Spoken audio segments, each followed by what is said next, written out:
এটা আপনার যে আপার এয়ার সাইক্লোনিক সার্কুলেশন যেটা ছিল সাউথ ইস্ট বে অফ বেঙ্গল এবং তার পার্শ্ববর্তী এলাকাতে, তার প্রভাবে একটা নিম্নচাপ ক্ষেত্র আজকে দেখা গেছে দক্ষিণ বে অফ বেঙ্গলের আপনার মধ্যভাগে, ঠিক আছে, আজকে সকাল 8:30টার সময়।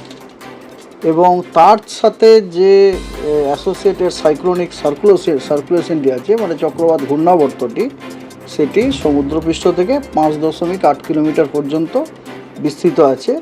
এবং এটা খুব সম্ভাব্য যে এই লো প্রেশার এরিয়াটি প্রথমে আপনার উত্তর পশ্চিম দিকে মুভ করবে সাউথ ওয়েস্ট বে অফ বেঙ্গলে 8 তারিখ পর্যন্ত, এবং তারপরে সেটি মোটামুটি উত্তর দিকে মুভ করার সম্ভাবনা রয়েছে ওয়েস্ট সেন্ট্রাল বে অফ বেঙ্গলে তার পরবর্তী 48 ঘন্টাতে।